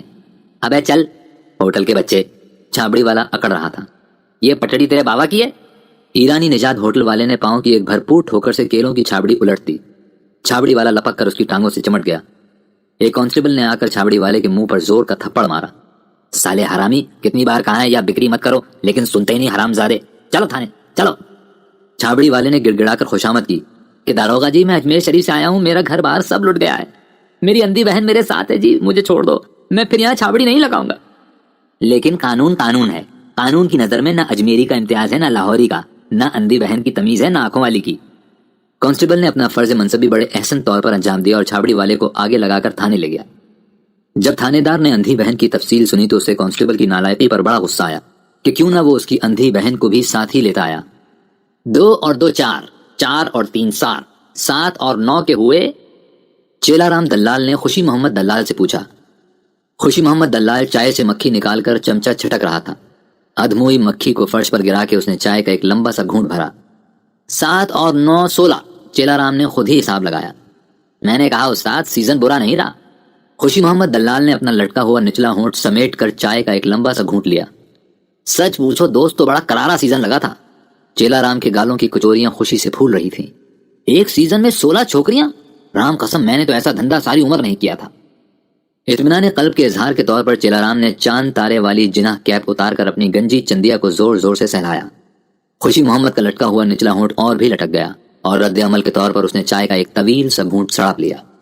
تم سالے قسمت کے دھنی ہو، خوشی محمد منمنایا۔ چھوکری پر چھوکری اتارتے تھے، یہاں مشکل سے صرف 3 ہاتھ آئیں۔ 3 چھوکریاں؟ تھو! چیلا رام نے تنزن ریسٹورانٹ کے فرش پر بلغم کا ایک بڑا سا غلفہ تھوک دیا۔ کالی کالی پور بنے، کوئی آنکھ اٹھا کر بھی نہ دیکھتا تھا۔ تھو! میرے پاس بڑے انمول دانے تھے یار، گرم گرم سخت سخت پنجابنے، نازک لچک دار دلی والیاں، اور پھر وہ پٹیالے والی چٹنی، ہائے ہائے ہیرا تھی خوشی محمد، ہیرا تھی ہیرا۔ چیلا رام نے ایک کھارا بسکٹ انگلیوں کے درمیان دبا کر توڑ ڈالا۔ وہ سالا براؤن اسے پورٹ سعید لے گیا، کہتا تھا بڑا کام دے گی وہاں۔ میں نے کہا خوشی محمد یہ پورٹ سعید کس طرف ہے؟ ہوگی کہیں۔ خوشی محمد کا بیوپار ذرا مندہ تھا۔ چائے منگواؤ، اب تو کوئی سالی ریفیوجی ٹرین بھی نہیں آتی۔ گرم چائے کے دوسرے کپ پر وہ دونوں پھر اپنے اپنے خیالوں کی دنیا میں کھو گئے۔ چیلا رام دلال اپنے انمول دانوں کا حساب لگا رہا تھا جو اس کے اپنے ہاتھوں سے نکل کر روئے زمین کے مختلف حصوں میں بکھرے ہوئے تھے۔ قاہرہ، لندن، پورٹ سعید، نہ جانے اس کے بیش قیمت تحفے کس کس شبستان کی زینت بنے ہوئے تھے۔ کسی دمکدار آرام گاہ میں اس پٹیالے والی چٹنی کا جسم بھی ریشمی اور کمخاب پگاؤ تکیے کی طرح سجا ہوا ہوگا۔ چیلا رام کے دل میں عجیب عجیب قسم کی آرزویں سر اٹھا رہی تھیں۔ ایک بار اس کا جی چاہا کہ وہ پر لگا کر پورٹ سعید جا پہنچے اور 570 روپے کے نوٹ سالے براؤن کے منہ پر مار کے پٹیالے کی چٹنی کو واپس لے لے اور اس کے گتھے ہوئے مخملی گاؤ تکیے جیسے جسم کو باہوں پر اٹھا کر بھاگ آئے، طوفانوں سے لڑتا ہوا، سمندر کی لہروں سے ٹکراتا ہوا، پہاڑوں کی چھاتی کو چیرتا ہوا۔ خوشی محمد دلال کی دنیا میں غم اور غصے کا دھواں چھایا ہوا تھا۔ پہلے تو یہ سالے ریفیوجی ہوائی جہازوں میں بھر کر لائے جاتے تھے، ٹرینوں پر ٹرینیں لدی آتی تھیں، لیکن اب کچھ دنوں سے بازار سرد تھا۔ وہ ہر روز اخباروں میں نئی نئی خبریں پڑھتا تھا۔ دلی میں خون، کانپور میں خون، کلکتے میں خون، احمد آباد میں خون، اجمیر میں خون، لیکن اس سالے خون کے ریلے میں ایک ریفیوجی ٹرین بھی کراچی نہ پہنچتی تھی۔ خوشی محمد دلال کو اس بات کا سخت قلق تھا، پھر بھی اس نے کسی موہوم سی امید کا سہارا لے کر 6 پیسے کا خون کیا اور اخبار کی جلی سرخیوں پر للچائی ہوئی نظر دوڑائی۔ اخبار بیچنے والا چھوکرا گلا پھاڑ پھاڑ کر چیخ رہا تھا، اب تو کشمیر میں بھی چھڑ گئی، جموں میں لاکھوں مسلمانوں کا خون ہو گیا، اب تو۔ خوشی محمد دلال نے ہمتن شوق ہو کر خبریں پڑھی۔ کشمیر کی جنت میں بھی دوزخ کے شعلے بھڑک اٹھے تھے۔ زعفران کے کھیتوں پر آگ برس رہی تھی، پھولوں کے دامن پر شرر چل رہے تھے، نسیم بہار کی جگہ ڈوگروں کی تلوار چل رہی تھی۔ ہزاروں مر گئے تھے، ہزاروں مر رہے تھے، ہزاروں مینڈکوں کی طرح چھپ چھپ کر، چوہوں کی طرح رینگ رینگ کر اس آتش قدح جہنم سے باہر نکلنے کی کوشش کر رہے تھے۔ خوشی محمد نے چیلا رام کی ران پر زور سے ہاتھ مارا۔ اب تو کشمیر میں بھی لگ گئی میرے یار، میں نے کہا چیلا رام ذرا سن لو۔ چیلا رام پورٹ سعید کے تصور میں مگن تھا۔ پھر تو سیب مہنگے ہو جائیں گے، اس نے بے توجہی سے پوچھا، لیکن خوشی محمد میں شاعری کی روح حلول کر آئی تھی۔ اس نے چٹخارے لے لے کر کشمیر کی نازک بدن سیم تن عورتوں کا ذکر سنایا۔ خوبصورت رنگین گلزار عورتیں جن کے گالوں میں سیب ہوتے ہیں، چھاتی پر ناشپاتیاں، ہونٹوں پر انگور کا رس، آنکھوں میں ڈل کی لہروں پر رقصیدہ کنول، گلے میں پہاڑی جھرنوں کا سرود، انگ انگ میں گلاب اور موتی کی رنگت، زعفران کی بھینی بھینی مہک۔ چیلا رام دلال کے منہ سے رال ٹپکنے لگی۔ وہ آنکھیں مل کر اٹھ بیٹھا اور خوشی محمد کے لیے اس نے چائے کا تیسرا کپ بھی منگوا لیا۔ پھر وہ سر سے سر جوڑ کر بیٹھ گئے اور کشمیر کے سیزن کی امید افزا عنایتوں میں کھو گئے۔ ہوا کے تھپیڑوں میں بادباں لہرایا، موجوں میں ایک ہلکا سا تلاطم اٹھا، کشتی ڈگمگائی اور وہ سہم کر سیٹھ قائم علی دائم علی کے پہلو سے لگ گئی۔ سیٹھ قائم علی دائم علی کی توند میں ہنسی کا جوار بھاٹا سا اٹھا اور پان کی پیک جو کچھ عرصے سے اس کے منہ میں جمع ہو رہی تھی بے اختیار بدر روکے گندے پانی کی طرح بہہ نکلی۔ بوڑھا ملا بیڑی سلگا کر مسکرایا، کشمیر سے آئی ہے سیٹھ، اندھی ہے، بولو کس طرف لے چلوں، پیرس یا وینس؟ سیٹھ قائم علی دائم علی کا ایک دفتر پیرس میں بھی تھا۔ یوں بھی اس نے پیرس کے متعلق بڑی دلاویز باتیں سن رکھی تھیں، لیکن اس وقت وہ اس چھوٹی سی ڈگمگاتی ہوئی کشتی میں اتنے لمبے سفر پر جانے کے لیے ہرگز تیار نہیں تھا۔ چنانچہ جب ملاح نے اسے پیرس یا وینس چلنے کی دعوت دی تو وہ بوکھلا گیا۔ چالاک ملاح اس کی بوکھلاہٹ پر مسکرایا، گھبراؤ نہیں سیٹھ، دور نہیں لے جاؤں گا، ہاں کیا جگہ ہے پیرس بھی، دیکھو گے تو مر جاؤ گے، ہاں۔ کیماڑی کی بندرگاہ میں خاصی چہل پہل تھی۔ اتوار کی چھٹی منانے والے ہجوم ادھر ادھر گھوم رہے تھے، کوئی منوڑا جا رہا تھا، کوئی سینٹ اسپیٹ آئی لینڈ، اور ایک جہاز بمبئی جانے کے لیے لنگر اٹھا رہا تھا۔ جہاز کے ڈیک پر سینکڑوں رنگین ساڑیاں پھڑپھڑا رہی تھیں۔ لوگ دوربینیں آنکھوں سے لگائے کراچی کی آخری جھلک دیکھ رہے تھے۔ جب جہاز روانہ ہوا تو کچھ لوگوں نے اپنے سروں سے جناح ٹوپیاں اتار کر سمندر میں پٹک دیں اور ہوا میں گھونسے لہرا لہرا کر جے ہند کا نعرہ لگایا۔ کشمیر کی اندھی دوشیزہ سیٹھ قائم علی دائم علی کے پہلو سے لگی ایک گہری سوچ میں ڈوبی ہوئی تھی۔ جب لہروں کے تلاطم پر کشتی کا سینہ ڈگمگاتا تو اسے اپنا ہلکا پھلکا شکارہ یاد آتا جو اسی طرح ڈل اور وولر کی نازک لہروں پر تھرتھرایا کرتا تھا۔ پہلے دن جب اس نے سمندر کا چلو بھر پانی پیا تو اسے قے آ گئی۔ اف، کتنا کڑوا پانی تھا! ڈل کا پانی تو تازہ دودھ کی طرح میٹھا تھا، اور چشمہ شاہی کا پانی، ہائے، جیسے دودھ اور مکھن اور شہد کو برف میں لگا کر پیا جائے۔ وہ چاہتی تھی کہ ایک بار اس کڑوی جھیل کو بھی دیکھے کہ اس کا پانی کالا ہے یا سرخ، نیلا ہے یا سبزہ، لیکن ہائے اس کی آنکھیں! ایک دن تھا کہ اس کی غلافی آنکھوں میں جھیل وولر کی لطیف نیلاہٹ اور کچے باداموں کی نازک راحت ہوا کرتی تھی، لیکن اب ان کی جگہ گہرے گہرے زخم تھے، جیسے دو اندھے اور تاریک کنویں کسی دور دراز ویرانے میں کھوئے پڑے ہوں۔ اب وہ اندھی تھی، بے بصر تھی۔ ایک بہادر ڈوگر نے اپنی سنگین سے اس کی آنکھوں میں بسے ہوئے تلسمی رنگ محل مسمار کر دیے تھے۔ ساحل کے ہنگامے سے دور ایک کالے رنگ کا جہاز سمندر میں تنہا کھڑا تھا۔ اس پر سرخ رنگ کے جلی حروف میں لکھا تھا کہ اس میں بارود ہے۔ جب اس کی کشتی پاس سے گزرتی تو سیٹھ قائم علی دائم علی جلدی سے لڑکی کا ہاتھ چھوڑ دیتا، مان اسے ڈر لگا کہ کہیں یہ بارود بھگ سے اڑ نہ جائے۔ جب کشتی ذرا دور نکل گئی تو سیٹھ قائم علی دائم علی نے پھر سے اس کے دونوں ہاتھ پکڑ کر اپنی توند پر رکھ لیے۔ کشتی ایک چھوٹے سے جزیرے سے جا لگی۔ جزیرے میں چند ماہی گیروں کی جھونپڑیاں تھیں۔ ملاح نے بتایا کہ اس عشرت کدے کا نام پیرس ہے۔ آس پاس اور بھی چند جزیرے تھے، ان کے ساحلوں پر بھی اکا دکا کشتیاں کھڑی تھیں، کہیں وینس تھا، کہیں نیپلز، کہیں روم۔ ملاح نے بادبان کھول کر کشتی پر ایک سائبان سا تن دیا، پھر اس نے سیٹھ قائم علی دائم علی کو آنکھ ماری۔ لو سیٹھ، میں تو مچھلیاں پکڑنے چلا، تم مزے سے کشمیر کی بہاریں لوٹو۔ عیدگاہ کے میدان میں ایک مینا بازار لگا ہوا ہے۔ یہاں ہر روز عید ہے، ہر شب شب برات۔ ٹاٹ کی چھوٹی جھونپڑیوں میں ننھے ننھے چراغ ٹمٹما رہے ہیں۔ گوشت روٹی، سلے ہوئے کپڑے، پرانے بوٹ، تازے پھل، لوہے کی میخیں، لکڑی کے صندوق، چمڑے کی کرسیاں، تیل، اچار، صابن۔ بے گھر اور بے در مہاجر سہارے کی ہر ممکن لڑی تھام کر بیٹھے ہوئے ہیں۔ ایک عجیب قسم کا اطمینان، ایک عجیب قسم کی ابدیت اس ماحول پر جاری و ساری ہے، جسے دیکھ کر یہ گمان ہوتا ہے کہ زندگی کا یہ بھٹکا ہوا کارواں آخر اپنی منزل مقصود پر پہنچ گیا ہے۔ ایک جھونپڑی میں چادر تان کر دو حصے کیے ہوئے ہیں۔ سامنے کی طرف دلشاد پکوڑیاں تل رہی ہے، پچھلی طرف زبیدہ دہی بڑے لگائے بیٹھی ہے۔ ایک لمبا تڑنگا پٹھان پکوڑیوں کے سامنے پھسکڑا مارے بیٹھا ہے۔ گرم گرم پکوڑیاں ہیں خان، کھا لو، بولو کتنے کی دوں؟ نرم ہے خو گرم ہے، پٹھان نے آنکھ ماری۔ ہاں خان، نرم ہے خو گرم ہے۔ دلشاد کڑچھی منہ کے سامنے کر کے مسکرائی۔ دلشاد کی مسکراہٹ میں بھی عجیب جادو تھا۔ اس کی ایک مسکراہٹ پر نثار ہو کر رحیم خان نے قسم کھا لی تھی کہ اگر سورج یا چاند یا تارے بھی اسے اٹھا لے جائیں تو وہ ارض و سما کی وسعتیں پھاند کر اسے چھین لائے گا۔ پٹھان نے ہونٹوں پر زبان پھیری۔ خو 1 روپیہ؟ نہیں خان، خو 5 روپیہ۔ ہٹ، خو 2.5 روپیہ، خو 5۔ پٹھان نے اپنی جیب کے پیسے گنے۔ اس کے پاس 3 روپے 4 آنے تھے۔ اس نے 2.25 روپے کا ادھار کرنا چاہا، لیکن دلشاد نے اسے مجبور کر دیا کہ خان، قرض محبت کی قینچی ہے، تم پیسے پورے کر لاؤ، میں تمہیں جھٹ پٹ نرم نرم گرم گرم پکوڑیاں اتار دوں گی۔ پٹھان مایوس ہو کر دوسری طرف چلا گیا۔ وہاں اس نے دہی بڑوں کا سودا کیا۔ زبیدہ ابھی بچہ تھی، نادان تھی، معصوم تھی، اس لیے وہ 2.25 روپے کا ادھار مان گئی۔ زبیدہ نے دلشاد کو آواز دی، بہن ذرا اس طرف دھیان رکھنا، محمود سو رہا ہے، میں ذرا خان کے ساتھ جا کر دہی لے آؤں۔ اسی طرح جب دلشاد بھی اپنی پکوڑیوں کے لیے بیسن لینے کسی گاہک کے ساتھ جاتی ہے تو اپنی بچی کو زبیدہ کے سپرد کر جاتی ہے۔ دہی اور بیسن کی اس ملاوٹ پر دنیا کی سب سے بڑی اسلامی ملت کا مستقبل پروان چڑھ رہا ہے۔ جب دلشاد کی بچی نرم نرم گرم گرم پکوڑیوں پر پل کر جوان ہوگی، جب زبیدہ کا محمود دہی بڑوں کی چاٹ پر سیانہ ہوگا، تو اسلام کی برادری میں 2 گراں قدر رکنوں کا اضافہ ہو جائے گا، ایک مضبوط بھائی، ایک خوبصورت بہن، جسم کی مضبوطی اور جسم کی خوبصورتی۔ یہی تو وہ نعمت عظمیٰ ہے جو نعمتوں والے عظمتوں والے باری تعالیٰ نے تم کو عطا کی ہے۔ وہ تو بڑا ہی رحیم اور شفیق آقا ہے، وہی مشرق کا مالک ہے، وہی مغرب کا مولا ہے۔ اسی نے درختوں پر خرمے اور انار لگائے، وہی دریاؤں سے موتی اور مونگے نکالتا ہے، وہی جنت کا رحمان ہے، وہی دوزخ کا قہار ہے۔